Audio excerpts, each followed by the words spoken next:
Broadcasting live from the offices of policebackground.net.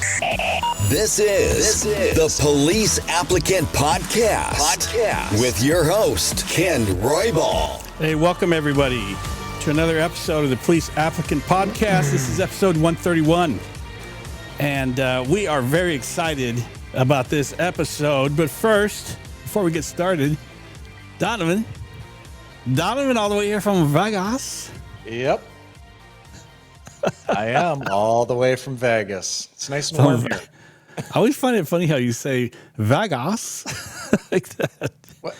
Is that the Wisconsin way of saying it? It probably is the Wisconsin way to say it, yes. And before we get started, I want to thank our special guest, Mike Margolis, LAPD retired, is here. Mike, thank you for joining us. Well, thanks for having me. I appreciate it. We, I don't have any announcements. Donovan, do you have any announcements about book sales or new happenings in the... book sales are still going, and I just was notified that next week I'll be making an appearance on Trooper Talk for the Nevada State Police, talking about polygraphs. Trooper Talk. My favorite thing to talk about. You know that, Ken. I did polygraphs.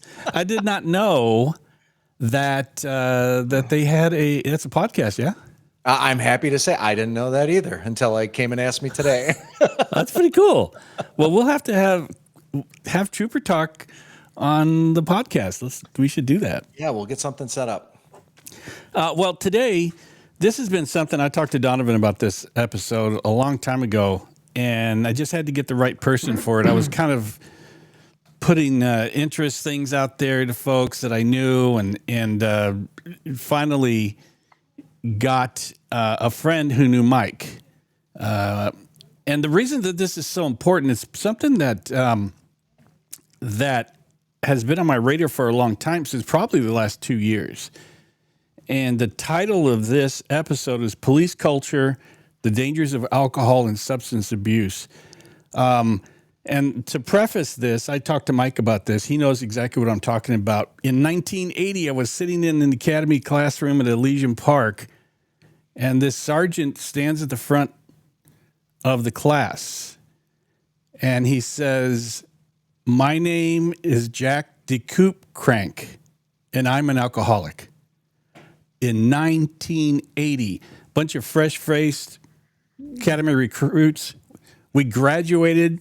We did our probation, went out and did patrol, blah, blah, blah, and didn't listen to a word Jack said.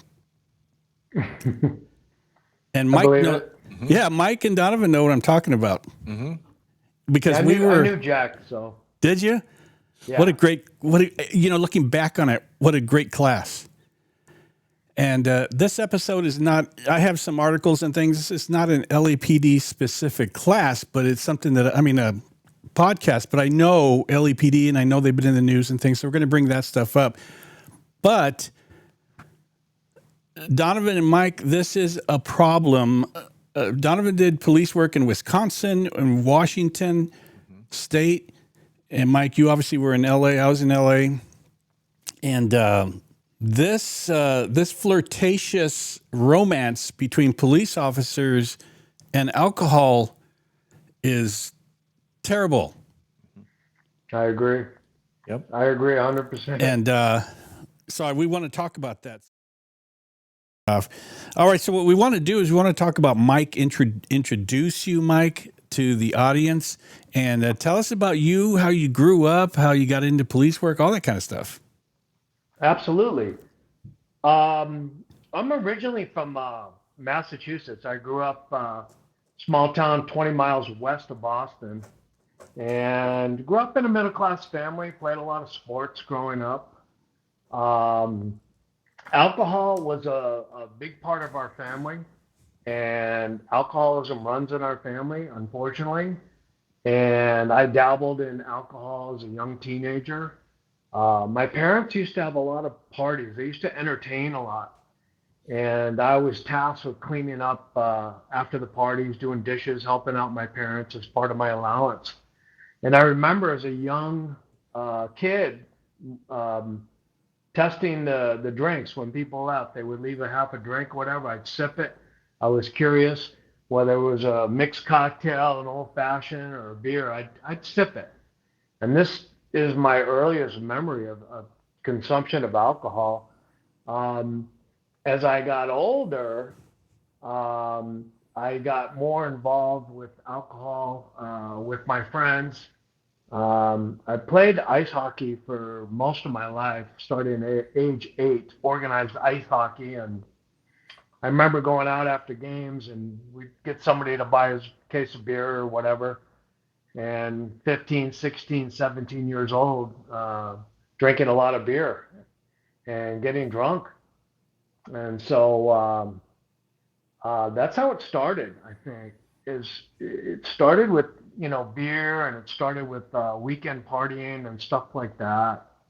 Um, so then fast forward, I graduated high school and I went to college in a small business school in Western Massachusetts called American International College.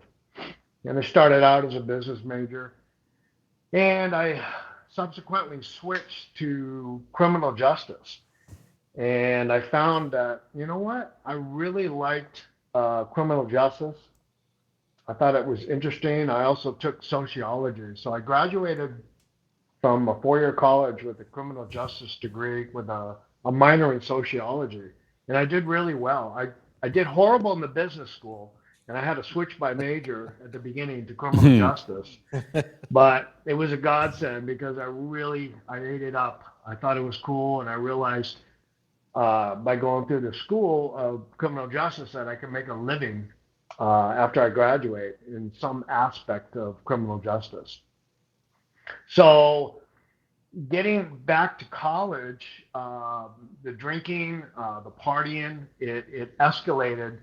And I'll explain later on in the podcast, but when I did a biopsy in my life after I got sober, I realized that I was an alcoholic. I displayed the objective symptoms of alcoholism back when I was in college. And I didn't know it. I had no clue. But absolutely, I was in the early stages of alcoholism, 20, 21, 22 years old. So I graduated in 1987, and I immediately was hired as a private investigator. And I worked in downtown Boston for a small firm. And I did that job for 3.5 years. And I was really successful working undercover.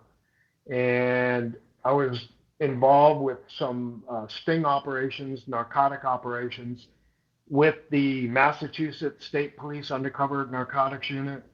I did a case or two up in New York. I worked with the New York State Police Undercover Unit. So basically, I got interested in the public sector of law enforcement rather than the private sector. And with the encouragement of these undercover dope cops that I worked with, I decided that I would pursue law enforcement in terms of becoming a police officer, hopefully in New England. So I started my quest of applying to different agencies around New England to no avail. Back then, there was a lot of nepotism going on, and it was very difficult to land a decent police job in New England. I tried for about 1.5 years, maybe 2 years, I can't remember. And then finally somebody said to me, hey, the Los Angeles Police Department hires, and they also do an out-of-state testing program. And what that is they'll send you everything in the mail, you fill it out, you fly out for about 3 days, you test, and if you pass everything, then you go home and you wait. And it's somewhat more accelerated at that pace than it would be off the street in Los Angeles, if that makes sense. Mm-hmm. I guess they gave a break to out-of-state applicants. They sped up the testing process. So it was the fall of 1990. I think it was October. I moved out to California, and I had not been hired at that point. I was very close. I passed all the tests. I did really good on the oral. I knocked it out of the park. And I moved out to California. I was here, I'm not there now, but when I was in California. I was there for about 3 weeks, and I got notified that I had Academy Day. So that was cool. So I only spent about 3 weeks in California before I knew I was being hired by the Los Angeles Police Department. So I joined the LAPD in December 3rd, 1990. And I did really good in the police academy. I scored very high on all the assets of the police academy: shooting, physical fitness, everything. I was a road guard, and Ken knows what that is. Mm-hmm. I was still athletic back then, but the caveat to that was on the weekends after I got my homework done and got my gear ready, we went out drinking. And I would get intoxicated. And this went on during the course of the 6-month academy. And people have asked me over the years, well, how did that shape your early career? How were you able to get through the academy?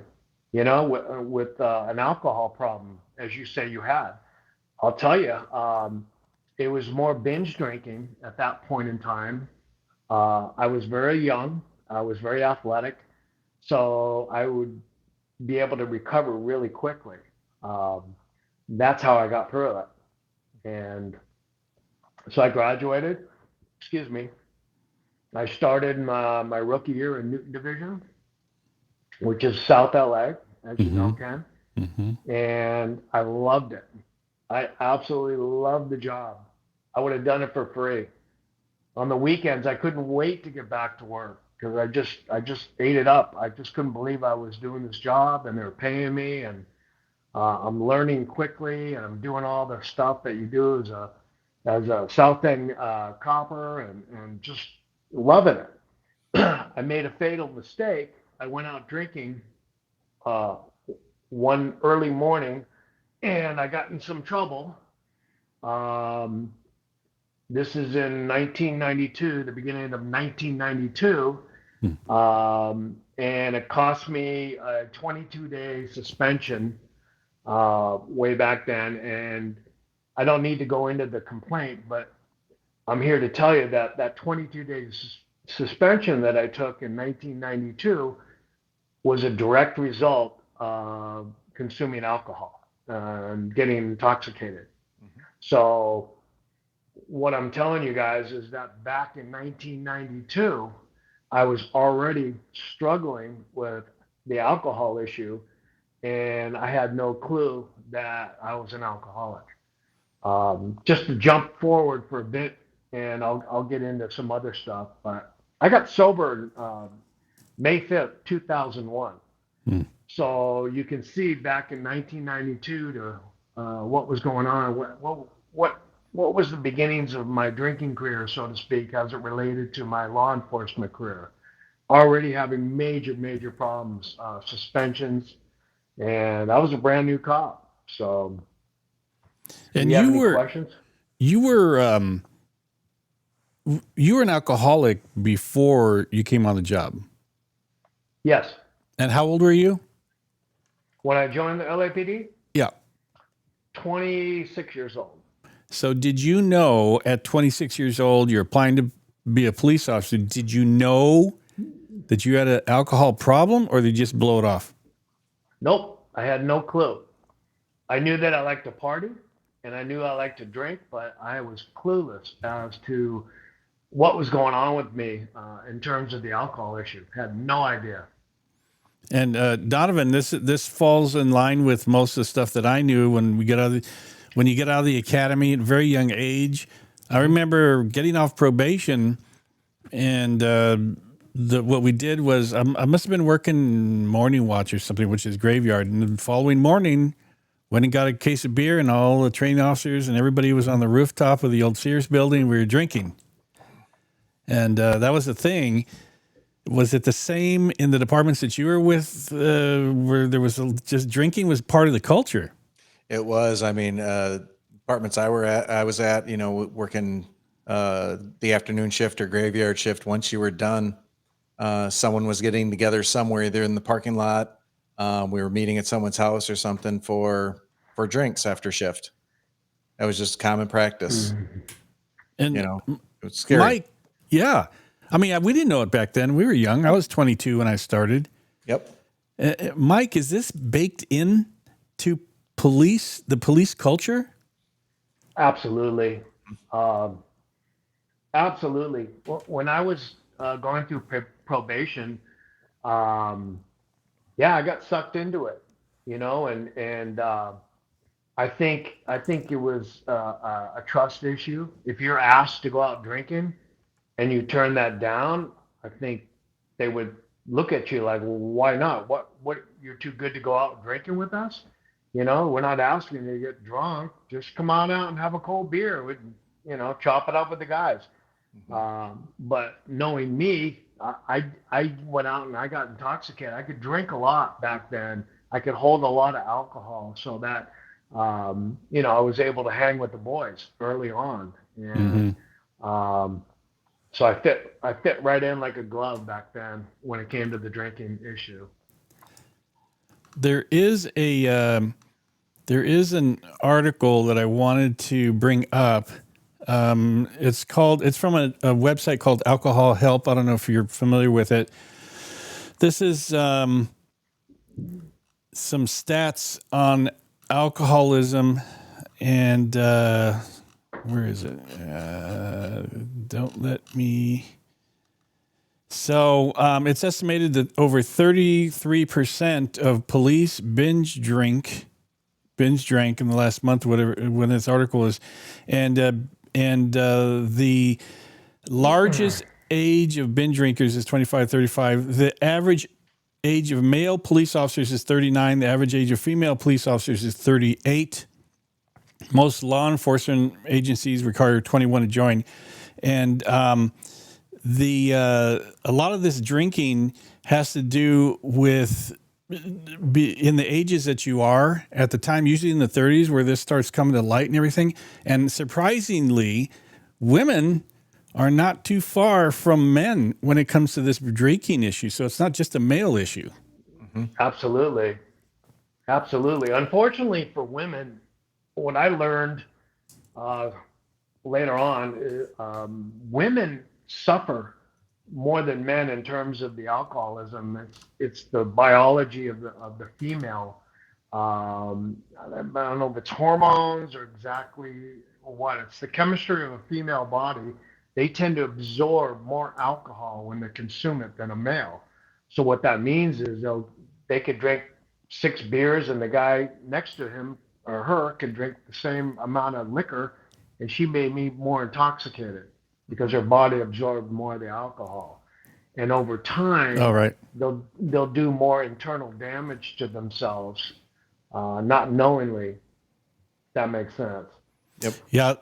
And this article also goes on to say substance disorders are estimated to be between 20 and 30% among police, compared to under 10% among the general population, with 1 in 4 police officers struggling with alcohol or drug abuse. 1 in 4.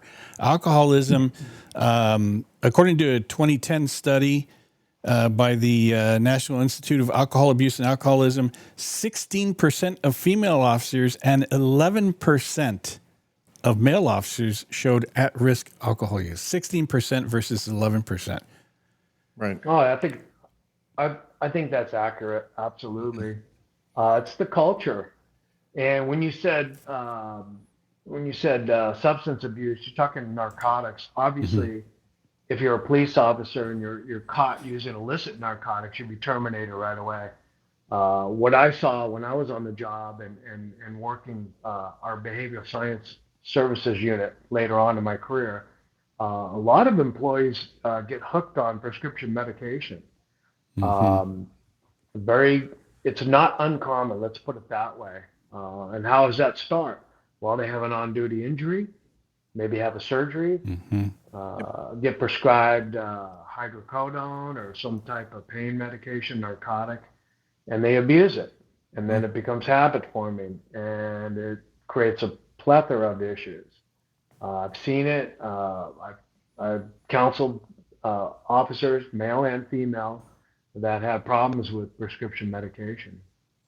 Well, and I think one thing that we see is those that get into law enforcement, there's a high number of people that get in that have suffered some sort of childhood trauma, and they bring that into the job. And that just adds more to not just what's going on for them in the job, but they're bringing that extra baggage along with them. And I think that brings up some of those tendencies as well, like, growing up in a house that, your parents are alcoholics and you see that and you mimic that. And Mm-hmm. you see a lot of that. So, I mean, it's crazy what we do to ourselves in this profession when we know what we're doing. Sure. Yeah. I think so. I grew up in an alcoholic family. My mother was an alcoholic. My father, my older brother, my older sister were teetotalers. It was my mother that was an alcoholic. But I don't recall like a lot of trauma. Right. I just recalled a lot of. I was a latchkey kid. First of all, my mom Hmm. worked, my dad worked, so I had a lot of free time, and I experimented with alcohol at an early age, and I got hooked on it.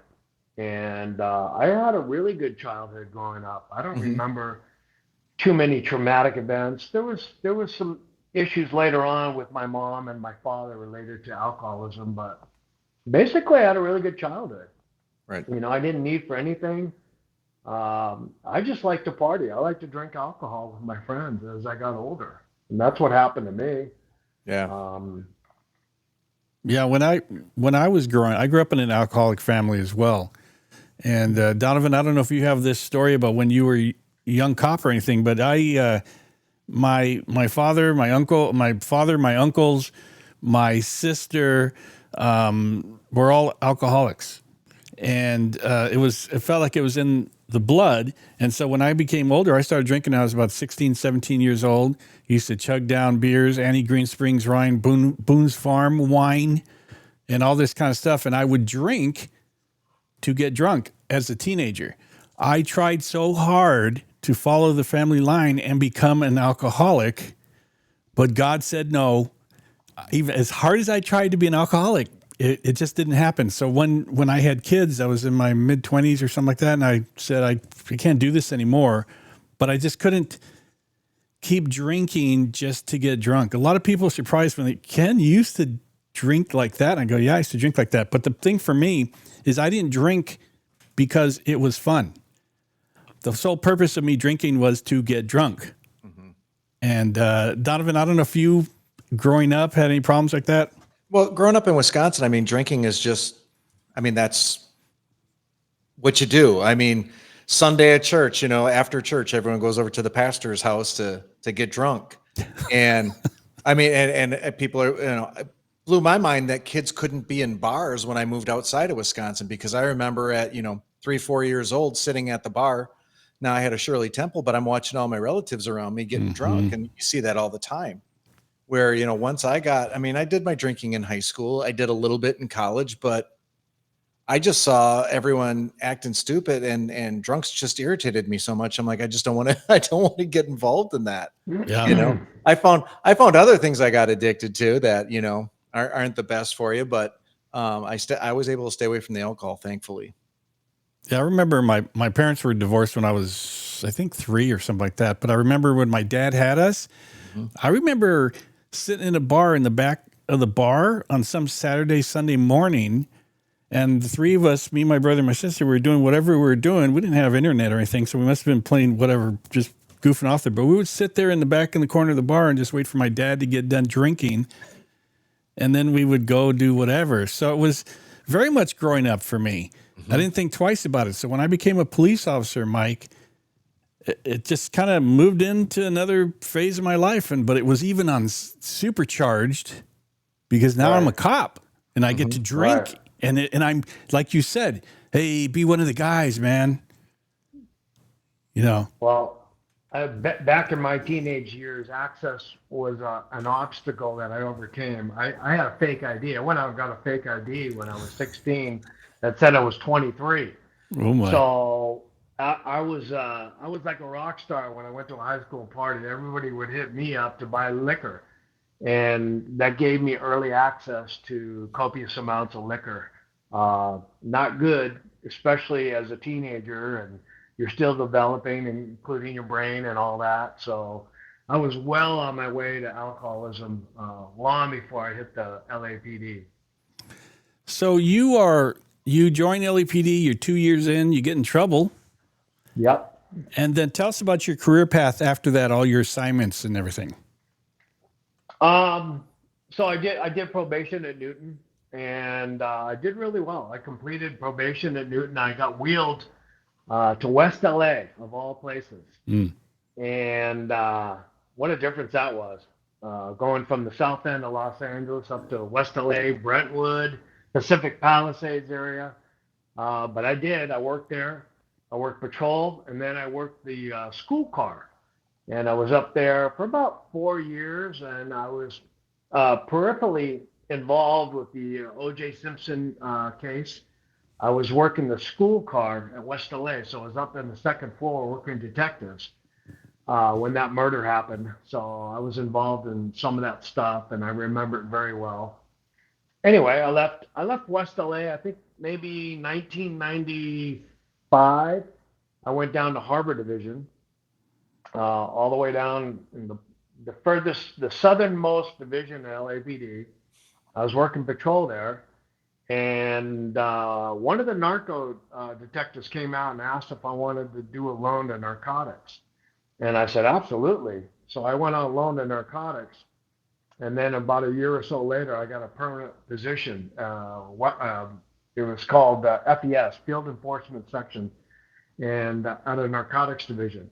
So that was a great job. I absolutely loved it. It's probably my best years on the LAPD. I did that from 95 all the way up into 2000. And I made Detective 1 January 2000, was it 2001, I think? Yeah, 2001. And of all places, they sent me to Harbor Division. So I went from a back trailer in the back parking lot of Harbor working narcotics to inside wearing a suit working detectives at Harbor. So I didn't have to go very far, but it was a great opportunity. I jumped right into the robbery table at Harbor. Since I knew all the detectives, because I was down there for the last 5 years working narcotics, I knew everybody inside the station. I got scooped up to work robbery right away. Great assignment. I loved it. Learned a lot. I moved on. I worked auto theft down there in the harbor. I forget what else I worked, but I got wheeled out about 2 years after that to Southeast Division. And that was, when was that, Southeast? I think it was 2003. I landed at Southeast, and I worked burglary there. I worked major assault crimes. I worked the filing team for a little while. Then I got a stint in the homicide unit at Southeast. So I worked there for about, I don't know, 17, 18 months. Homicide in the Watts area. And Ken, you know that area. It's pretty busy, real busy. Great experience, the pinnacle of my detective career, I'd have to say.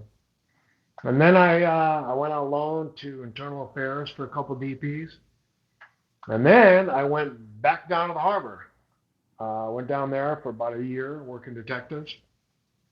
And then a friend of mine was a D3. He was in charge of a surveillance unit, major narcotics in downtown. He told me to come downtown and apply for a job there, so I did. And I ended up in downtown, a major narcotics surveillance unit. So I did that for a couple of years.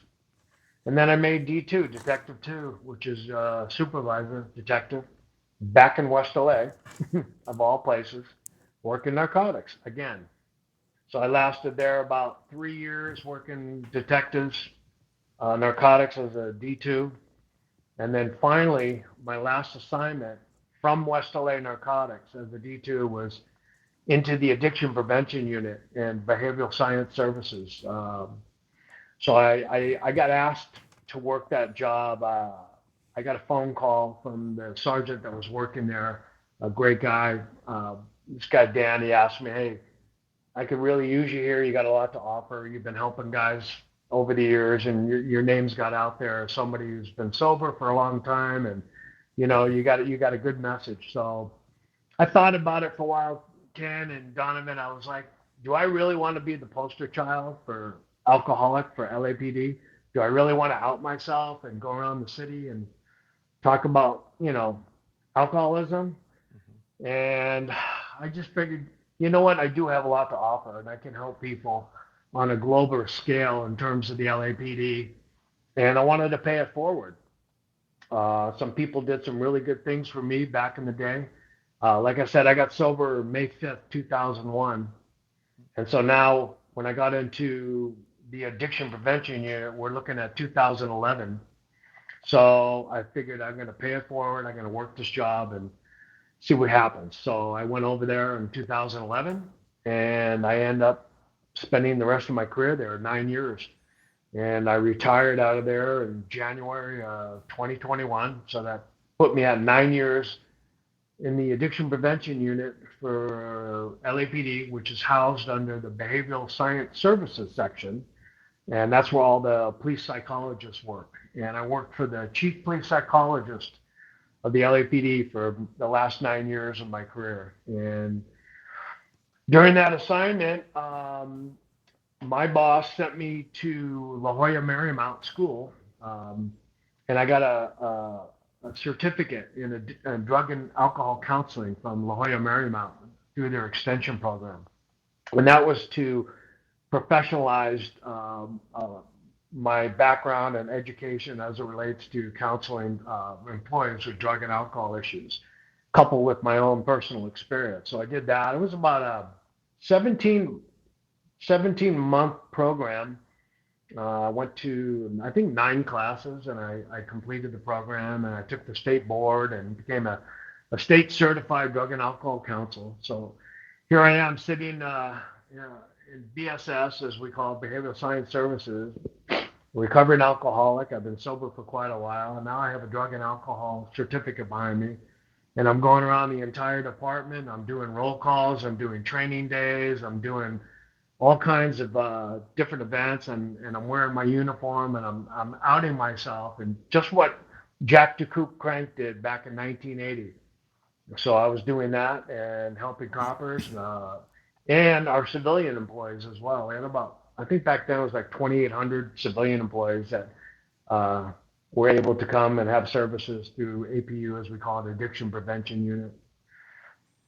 I want to get into BSS a little later in your journey there and what you did there, but before that, I want to touch on a few articles that I ran across, because this is what I say. This came up enough for me to say this is something that's got to be addressed. But this is specific to LAPD, but like I say, it's across the nation. So in July 2025. LAPD officer gets 15 years to life for a fatal drunk driving accident in Whittier, California. He was only 35 years old, and I believe he killed 3 people in a car crash. Drunk LAPD officer in June 2025. This is all 2025. LAPD sergeant charged with killing teen in a DUI hit and run. In January 10th, 2025, rookie LAPD officer kills bicyclist in DUI crash in Ontario. One of the articles I want to bring up here is, which I found this article incredibly interesting in December 2022. After arrest of 7 cops, LAPD reminds its own officers not to drink and drive. Mike, we have a problem. Yeah, I think so. Sound the alarm. There's a alcohol issue within law enforcement, specifically LAPD. Yep. Ken, the case you were talking about where the officer killed 3 people, I was working BSS then, and I remember that incident very well. Horrible, just a tragedy. And I think it took this long for to go through the courts and finally get charged and convicted. Now, what? So, Mike, the question for me is when a police department now of about 8,700 police officers has to go public and it gets in the news saying, hey, guys, we've had 7 officers arrested recently for DUI. You guys, we need to remind you not to drink and drive. These are the same people that stop people who drink and drive and arrest them. And now it's got to be kind of one of those things where but this has to have been going on for a long time, Mike. Sure. What's happening with this, with apartments? I think, well, I left in January of 2021. And when I left, our union was trying to figure out ways to help our membership in terms of the alcohol, off-duty alcohol issue. And they did a little reimbursement program that if you're out drinking anywhere and you end up taking an Uber, $100, whatever, they would reimburse you. Our union would reimburse you up to maybe $100 once a year. You just submit a form. So even our union was getting involved to some extent to try to curb the off-duty incidents of alcohol consumption or abusing alcohol. It's out of control, and I think the climate of what's going on in law enforcement across the country and globally, if you will, we don't have the backing of the politicians like we used to, and it seems like the citizens are not all on board with law enforcement like they were. Defund the police, all these different movements. The political climate's changed, so it adds a level of stress to law enforcement people that it's hard to understand unless you're on the job and you're trying to deal with that. And then you go home and you're dealing with your domestic issues. Maybe you got problems at home, and then you're dealing with the department administratively. It's tough. The pressure, I think, is really notched up over the years. What do you think, Donovan? I'm going on. I mean, sometimes we're our own worst enemies. And I mean, I know even when I was early in my career, I heard of officers, oh, so and so, I stopped them for drunk driving. I gave them a ride home. And we didn't have that seriousness with it and allowed officers to get away with it. And I mean, I think we're doing better now because there is, how do you get away with it now with a body camera? It's, Right. you can't get away with that stuff. But I think even before body cameras, we were getting better at, holding our officers accountable. But I think we developed that kind of culture in some ways ourselves just by, oh yeah, we'll just give them a ride home, which just compounded the problem. Well, there's not going to be a consequence. I'll just do it again. So I think Yeah. there's a level. I felt this way early on in my career that when I'm out off duty drinking, that I had a badge in my pocket or an ID that said I was on the department, and if I was unlikely to get pulled over after I've been drinking, I probably would have a shot of getting off or getting a ride home or not getting booked because I was on the job, so to speak. But I think that's changed, and it had to change. It's at a level that it's just working in that unit that I worked for 9 years. I saw so many tragic things happen. Very, very eye-opening for me over the years. Donovan, in Washington State, do you know if there's how Washington State addresses it, or is it a thing? there's no specific way that they address it. It falls under the wellness programs that they're doing now, in order to provide that support for it. I mean, they don't have their own special units or anything like that. So they just lump it in with everything else. And it's still a problem. I mean, we know that back in March, there was that state trooper who ended up killing a family, and that's still dragging on because there's, some talk about maybe there was some preferential treatment done there as well. So we'll see how that case pans out. So I taught alcohol awareness in the workplace, and I went around from recruit classes in the academy, and I did an hour presentation with a PowerPoint, and I get up in the room and I self-disclose and I talk about it. And I found last few years that I was on the job that the standards have lowered to some extent. And Ken, you could chime in on this. They allowed an employee who had a DUI when he was in the military join the LAPD. He was sitting in a recruit class, and I forget how I came about him, but we had a brief discussion. And he said, "Yeah, I had a DUI when I was in the military a few years back, and I disclosed it to my background investigator, but it was okay." I knew that when I came on, that was a no-no. There's no way you're getting on a police department with a DUI, a misdemeanor DUI. Yeah, I mean, for decades, the policy has been DUIs were handled the same as a misdemeanor. So they didn't differentiate between shoplifting as a kid or a DUI. They're all a misdemeanor. So if you had 3 years distance from conviction or the end of probation, King's X, you could be a police officer. Wow. And that's a written policy for LAPD candidates. And so, but yeah, with regard to standards, when you're talking about that, overlooking things and things like that, yeah, that's I'm not shocked. I'm not shocked. Yeah. I was. I didn't know that was allowed to enter the police department, so it was news to me. Yeah, but as a background investigator, we wouldn't just say, "Oh, you know what? Hey, you did your 3 years, and yeah, come on in." It wasn't like that, because what I would ask candidates, and I'm sure Donovan, you did the same thing. "Oh, you got a DUI. Now, moving forward, have you ever gone out since then, since your arrest? Have you ever gone out and drank even one drink for dinner and then went driving?" And if they would tell us, "Yeah, well, I only drink one drink, and every once in a while I go watch football at the pizza place and have a beer and stuff," you haven't learned your lesson.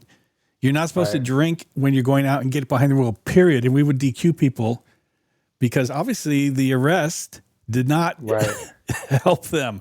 Right. Is it the same for you, Donovan? It is. And I would actually delve into the report as well and look at, how they acted towards the officer, and delve into that area as well. I mean, whether it's 3 years or not, do you want an angry drunk working for your police department, because we know that habit is going to come back again. So I would always highlight, their actions during that arrest from the report as well, so that the command staff can make a very good decision before they pulled the trigger on it. And you always hope that, when they go for their psych, that something's going to be caught on that. Hopefully the psychs are going to ask about that. I know back in Wisconsin, I don't think he's not practicing anymore. I don't know if he's still alive, but we had a guy who did a lot of psychs in my area for a lot of departments. And if there was any indication of a binge drinking, even in college or whatever, he would put them at a high risk so that they wouldn't get a job, because he understood the troubles with that, which I thought, a little forward thinking back then, because that was late 90s, early 2000s that, this was going on. So a lot of people hated him, but I gave him a lot of credit for that. Yeah. And I think that this is a very big topic, but Mike, you've got people that join the police department and they go, "You want to be one of the guys? You got to come with us and drink." You have people like you that came on that had a drinking problem before you came on. You have people that go to parties and they drink excessively. You've got PTSD issues that people go, "I'm going to self-medicate. I can't do this. This is stuff that's bothering me," and things like that.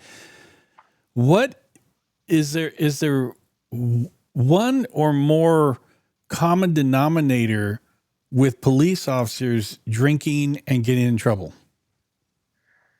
I think it's the fact that a lot of these police officers think that, well, if I get pulled over, I'll get out of it because I'm on the job. I think in the back of their mind, at least it was with me, I got a better shot than the average citizen of getting by if I get pulled over.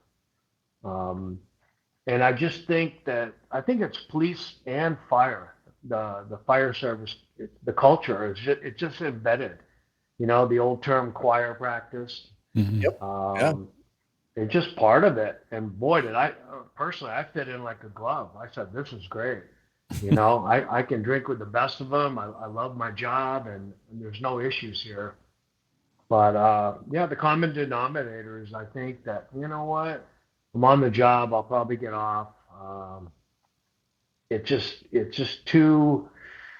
And I think now the younger generation, I don't think this they understand the seriousness of what it will do to impact their career if they get in trouble early on, like especially like I did. You know, it greatly impacted my career, my whole entire career. The trouble I got Right. into, and they don't understand that. You know, that it's not a job, it's a career, and you got 20, 25, 30 years, and you know, as you understand, you guys understand, you get a complaint in your personnel file that goes with you all 30 years, and they always want to talk about it. So what happened here in 1992? Tell us about it. Ay, ay, ay. I don't know how many times I was asked about it. Yeah. Yeah. You know, and when you talk about the culture, it's one thing, you know, that talk about, you know, just after shift and everything. But then when you talk about when officers go off to training and they're with other officers from other departments and they're getting together. For me, the biggest eye opener was I was a DARE officer. And when I went to a conference and all of a sudden they had the social room and it was just a free for all drunk fest. And I'm like, wait, we're here for Mhm. DARE, aren't we? I mean, what are we not supposed to be setting an example here? I mean, I was probably the sober one out of the whole group, but I mean, it doesn't matter what we get involved in. Alcohol seems to always follow our profession around. You guys remember the Baker to Vegas Mhm. parties back in the day, Mhm. and just it was like tailhook back then. I mean, craziness, out of control, and it just everybody it seemed like was partying and unbelievable. But it is what it is. Yeah, and the Chiefs go to Baker to Vegas. Donovan, you familiar with that? I've heard stories.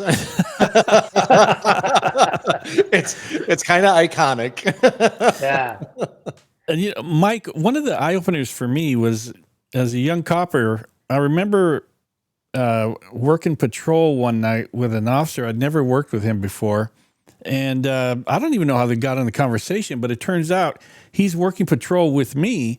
But prior to that, he had been popped for drunk driving as a police Wow. officer, and he told me that they even took blood from him because he didn't blow in the is it the Bro- BAC BAC, yeah. Yeah. the BAC, and he got arrested, he got convicted, and then LAPD put him on a contract, and maybe you can explain that, and then later. He's in a patrol car with me, and that just blew me away. This was in the 1980s. What? And I know LAPD's. Maybe I'm phrasing this wrong. They can be very forgiving if you're an alcoholic, but you may not be able to keep your job, but they'll get you treated, right? Absolutely. I worked with a few people over the years that end up getting terminated, and I knew they were going to get terminated, but they needed help. And I was going to do everything I could, regardless of LAPD, to help them. In terms of the contracts, there, when I left in 2021, the end of 2020, they were getting away from the contracts. They were few and far between. And what that was, or is usually when they go to a trial board, their attorney will negotiate with the board, possibly getting their accused employee onto a contract. First time DUI, maybe there's extenuating circumstances, maybe the individual had an accident, nobody was hurt. So we're talking misdemeanor stuff. They take all the factors involved, his personnel file, his work ethic. You take testimony from supervisors, you look at ratings, and they'll possibly draw up a contract. And what that contract will state that the employee agrees not to consume alcohol for the remainder of their tenure with the LAPD on off duty anywhere, regardless. Also, the LAPD can show up, I think it was up to maybe 4 or 5 times a month, unannounced at your place of residence, knock on your door, make you do a breathalyzer. Yeah, they hold you accountable. It's like being on And parole. Right. oh yeah, the alcohol police showing up at your door at 10 o'clock at night. Wow.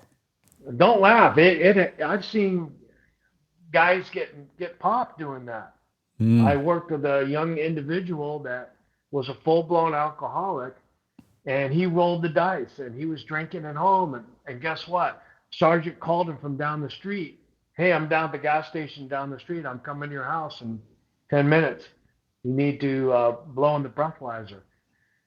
And sure enough, he'd been drinking that afternoon, and he blew, and he registered alcohol in his breath, and he was subsequently terminated. He was on a contract. So if you have somebody with a real drinking problem, you'll hold people accountable. You'll find out, especially if they have a long career remaining. I've had experiences where I knew coppers that refused to take a contract. They were going to offer a contract, and they just refused. They were adamant, like, no, the police department's not going to tell me I can't drink. I'm a man. I'm an adult. I'm going to drink, and you know what? I'll retire in lieu of. I'm not going to take a contract. They had enough time to retire, but I mean, crazy stuff, huh? Yeah. Yeah. Donovan, have you heard of those contracts before? Is there something new to you? No, I've never heard of the contracts. I just know of, officers who got arrested for DUI and they didn't have a valid driver's license. They just had the little work permit, and the department would say, all right, you have to make sure that you're within your hours, you're able to drive your car from your house over to the local mall because you're going to be doing foot patrol at the local mall until you get a valid license back. And that was always that's the biggest punishment I ever saw, when someone just got popped for a DUI. I have rarely in my career seen someone lose their job just a standard DUI, unless it was a second or third offense. And I've never heard of any contracts. I haven't heard of any of the departments I worked for trying to get anyone any help either.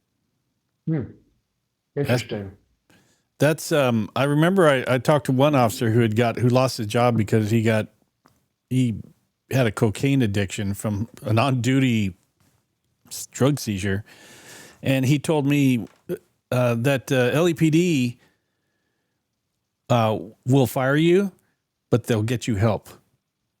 Yep. And that's the most important thing, which is surprising to me. Yeah. I know that our unit, our addiction prevention unit, is one of the few in-house substance abuse units in police departments where they had 2 full-time supervisors in recovery for alcoholism working that unit full-time. I think the sheriff's department, which is a lot bigger than LAPD, has 1 individual. I knew him at that time when I was on the job. Nice individual. He was not in recovery, but he did a good job either way. So, I thought that LAPD took it serious, and they did the best they could with the resources that we had at the time. And as far as I know, they're still doing a good job, but it's out of control. You're talking LAPD is what, 9,000 sworn and maybe 2,800 civilian employees.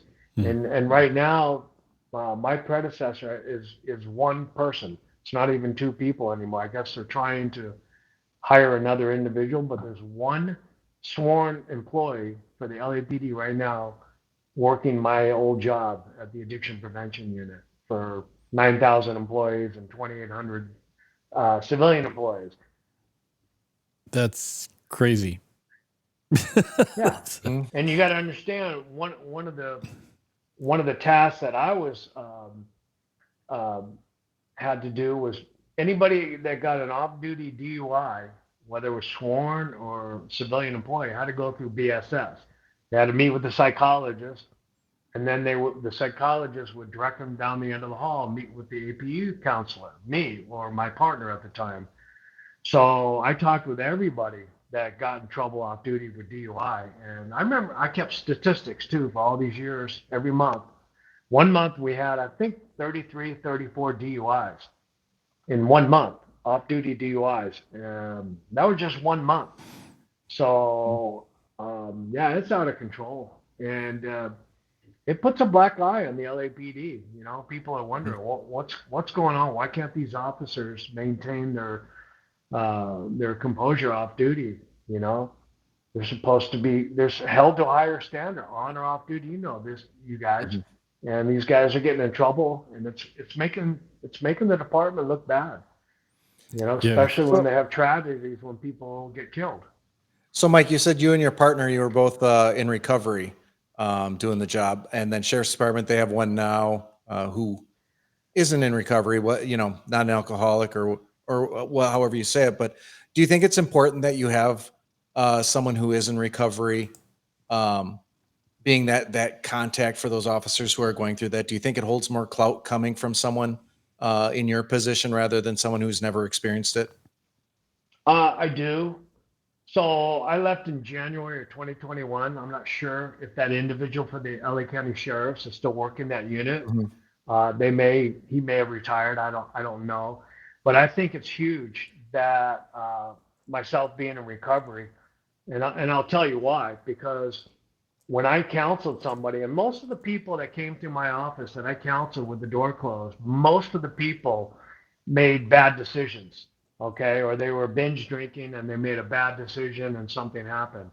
A small percentage will have a drinking problem or alcoholism like myself.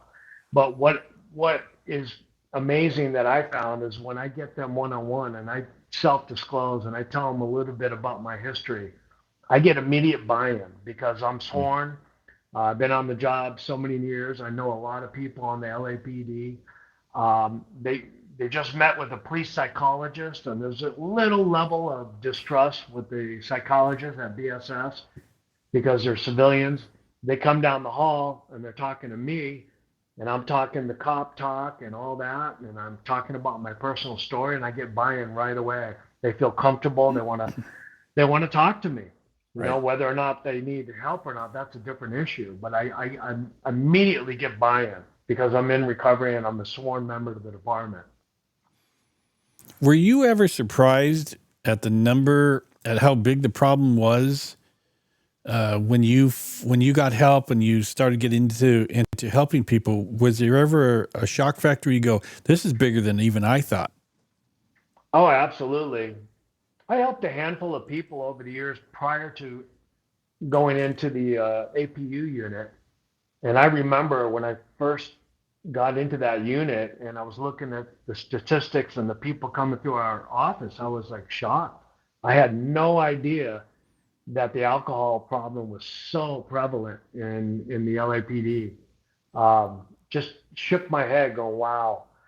And I just count my blessings. I was able to, I went through the APU unit myself back in 2001, and I went through rehab.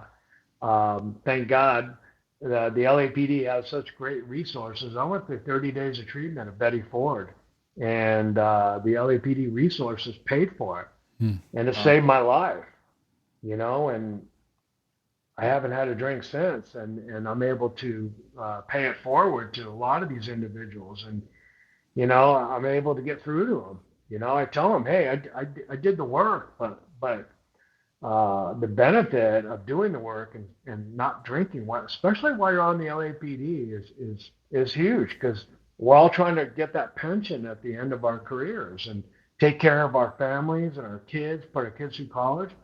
You got a drinking problem, it's going to catch up with you at some point, and especially in a 30-year career. Yeah. And so from 1990 to 2001, 11 years before you got sober, were there any hiccups between those years where you kind of skated a little bit? You thought, oh man, I'm going to get fired or something like that? Absolutely. Like I said, I got in trouble in 1992, serious trouble based upon my drinking off duty. I was scared when I got back on the job after my suspension, and I didn't drink for a while. But I specifically remember 1 year from that time, I was back to where I was and then some. And it gradually got worse. And my problem was I like to drink and drive. You know, I was a happy drunk. I was a guy that would show up at your house at 11 o'clock on a Tuesday, knocking on your door with a case of beer. Hey, bro, what are you doing? You know, like that was me. I drove the car constantly when I was drinking. And I just knew at some point in time, especially closer to 2001, I knew at some point something horrific was going to happen to me. I could feel it. And I started to notice that the symptoms of alcoholism were raising their ugly head in my life. The wheels are coming off the bus, so to speak. I drank differently than other people, I noticed. I was a blackout drinker. And as time went on, the blackouts were more frequent and longer in duration. Um, I would go through the worst, unbelievable hangovers that I can't even put words to. And what I learned later on after I got sober was I was going through DTs. You know, I was going through the DTs. I wasn't hungover. I was going through DTs. You know, it was bad. You know, I'll give you an example. I go out party on Thursday, Friday, Saturday night. I mean, party hard. And then Sunday, I wouldn't drink. I'd sit home, watch football because I knew Monday morning I had to get up and go to work. I couldn't sleep Sunday night. I'd be up staring at the ceiling all night long. Could not sleep, and I couldn't figure it out for years. That's the way. That's the way it was. That's DTS. That's alcohol withdrawal. And my body was going through withdrawals, and that was one of the side effects of withdrawals. It was I couldn't sleep, you know, and sometimes I wouldn't feel normal until like Tuesday or Wednesday. Wow. Wow. And then the cycle would start again on Thursday or Friday. And this went on for years. Wow. Yeah. Let's get into a little bit of BSS LEPD Behavioral Science Services and your work there. So, what exactly do they provide? What services do they provide, and how do people end up being referred there? Well, since the alcohol thing is such a huge topic, I think everybody on the job knows that if you get sent to BSS and you're getting an alcohol-related complaint, first of all, you're going to see the psychologist. That's a given, and you have to do what the psychologist tells you to do. And he or she is gonna refer you down the hall to the APU unit, myself and my partner. And you don't have to do anything. You can sit there in my office with your arms crossed and listen and not respond, and then walk out after I talk to you and do an assessment. I think it's really effective. There's an insurance program. It's through the Holman Group, and they provide inpatient services to some employees that need it or want that, and it's huge. You know, you get in trouble in the LAPD. A lot of people will say, "Oh, I'm going to fall on the sword. I'm going to say I'm an alcoholic. I'm going to go to treatment." And then I'm going to roll the dice at a trial board, or hopefully the complaint is mitigated in my favor because I threw myself on the sword, right? Well, I'm not going to say no. I'm not going to tell somebody, no, you can't go to treatment because you're just doing it to try to save your job. I'm going to send you to treatment. And I've done that in the past, and people have found, you know what? After I was in treatment, I realized, you know what? I really do have a problem. And it's helped a lot of people that way. So our services are far-reaching. I had a take-home car, Ken and Donovan. I'd go to Riverside. I'd go down to San Diego, wherever I needed to go to meet with an employee that was struggling, that wanted to meet. A lot of people didn't want to come into BSS on LAPD property or buildings. They want to meet at a Starbucks in Riverside or whatever, and talk, and that's what we do. You know, try to ease them into this thing, and you know, get them the help they need. A lot of times the first meeting doesn't do anything. You know, I plant the seed, And then maybe a month or 2, 3 months, or even 6 months, I'll get a phone call. Hey, Mike, I don't know if you remember, we met for coffee about 6 months ago in Hermosa Beach. And yeah, I kind of remember. Hey, I was wondering, can I come down to your office? I need to talk to you. Sure, absolutely. And because I planted that seed way back when, I went out of my way. I went to meet this individual.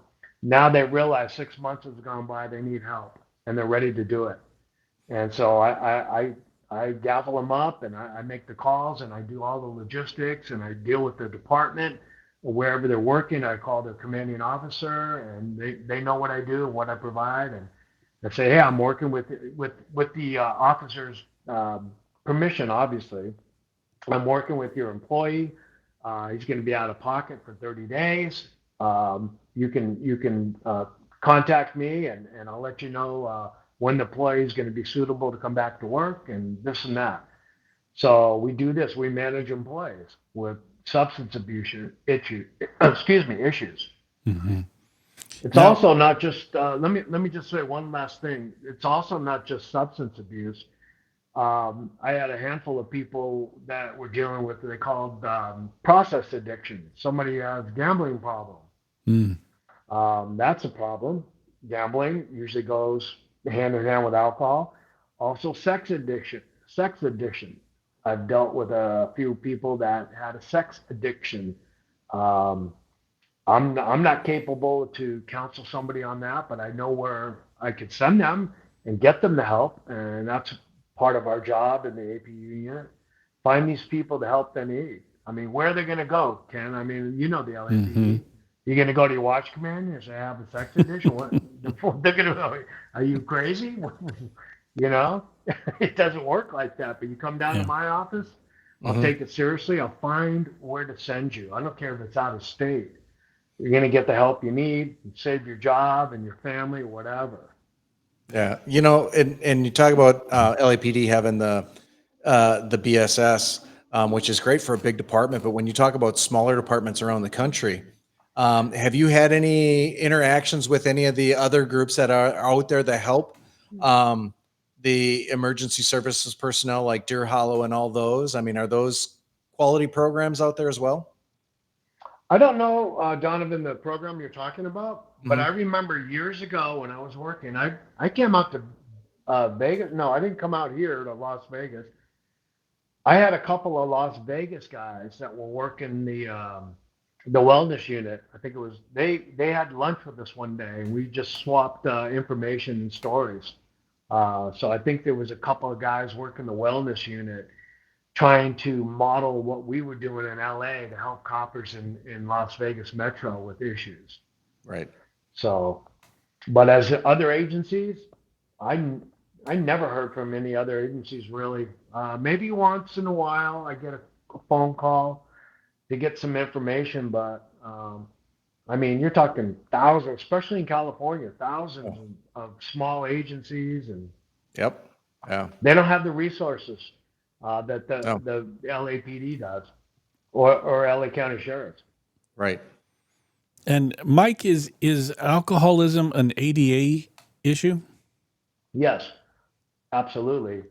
If somebody goes to treatment, they're protected by ADA, and they self-disclose as an alcoholic. You can't fire somebody for that. If they get into an incident and they break the law, then they can be terminated for breaking the law, but not for having a disease, which alcoholism is considered a disease. They call it substance use disorder now. It's not called alcoholism. I think substance use disorder is the current term that they're using. Yeah, and Donovan, same thing for police applicants who have gone to treatment. If you get in trouble for an alcohol-related incident, that's in the backgrounds. But if you went to treatment, you're covered by ADA, and the background doesn't cover that at all. Right. Right. So, and Mike, am I getting this correct? Where I feel like there's two sections that we're talking about. One is the police officers that get into the culture and they just drink and then they get in trouble. And then there's the alcoholic aspect of it. Are those two separate issues? and the dangers of drinking drinking as a police officer, as a lifestyle, or being an alcoholic? Are those two separate issues? I think they're combined to a certain extent. Somebody could join the LAPD, and I knew people that joined the LAPD and hadn't drank alcohol prior to becoming a cop. And then they get on the LAPD and they start drinking, and with a short amount of time, all of a sudden they're a problem drinker. But if you're going to go out and abuse alcohol time and time again, you're increasing the chances of crossing over that imaginary line into alcoholism. And that was my job as well, is to identify what that is, what that looks like, and do an assessment on these employees. The good news is a lot of employees that felt that they were going off the rails, so to speak, or even got in trouble, weren't necessarily an alcoholic like myself. They could reel it back in. If they changed their behavior, they could ride the ship better. It's a fine line, but the culture is such. It seemed when I was a young copper, more people than not, especially at after parties, after work, or on the weekends, use alcohol than not. I knew very little people that didn't at least drink one drink at a party or an event or at a restaurant, at a get-together, a promotion party, a retirement. So I know two of my police applicants. Both of them got fired from police departments because they went partying after graduation. Yeah. They spent all that time applying, going through the whole academy, and then end up getting fired because they drove DUI after graduation. Yeah, they never made it to their first division. Nope. Nope. Yeah. And Mike, what should police applicants know about the dangers of alcohol use as a self-medicating mechanism? Sure. Alcohol, especially in the police culture and fire culture as well, it's used as a coping mechanism for stress, for enjoyment. Also in different cultures. A lot of different cultures use alcohol in religious events and celebrations and things like that. My advice to somebody that's applying to LAPD or any police agency is, while you're going through the process, don't drink. Don't drink. And while you're going through the police academy, don't drink. Because if you have a hiccup, all that work that you talked about, it goes out the door. And it's not that big a deal to put it down for the 6 months or whatever. Give it up for 6 months. You eliminate the possibility of having that alcohol-related complaint prior to graduating the police academy. Boy, I wish, I got lucky going through, because I drank on the weekends. I drank at our graduation. I got drunk on our graduation. I just got lucky, and then it reared its ugly head in my life early on. But I would tell the applicant, hey, you know what? If you're serious about this as a career, give it up until you're at least through the academy and at least through probation. If you're going to drink on probation, make sure you're home. Do not get in a car ever after you've had one drink, especially while you're on probation. Yeah, those are wise words. You covered my last question to wrap it up. Mike's words of wisdom, and I think you covered it. I cannot emphasize enough seeing what all three of us have seen over decades of police officers getting in trouble, police officers getting killed. There was numerous stories of police officers dying in drunk driving accidents, single car accidents. And I think it's important that before the people listening to this podcast, you are going to apply to be a police officer. Please, please heed these words that Mike is talking about. Just stay away from alcohol, period. I agree. It does no good. It does no good. And there's even LAPD put out a special order or something within the last few months telling officers you can't carry your gun if you're drinking. Really? Yeah, I think that has to do with going to bars. Cops go to bars. They're carrying their off-duty weapons or whatever in bars, and there's been shootings before. And you don't want to be caught with alcohol in your system and you get in a shooting. Right. No. So, Donovan, you have anything in closing? No, it's a great episode. It's a great topic. It's one that needs to be talked about more. Yeah. Mike, we really appreciate you coming on here. This is probably one of our most important topics that we've ever had. And I think that this is a precursor to the classes, hopefully in the academies, that people think enough about the issue, the problem that they teach in the academies. It's the big white elephant in the room that nobody wants to talk about. It's very difficult. And it needs to be talked about, especially in 2025 and moving forward. Yeah, and I think that the problem's a lot worse when police departments have to come out and go, hey, we have a problem. Way past due. Mm-hmm. Way past due. So, guys, thanks for being here. Mike, we appreciate you. And we will be back in a couple of weeks. For more information on scheduling your police background consultation, go to policebackground.net. Also, please leave us a review on iTunes.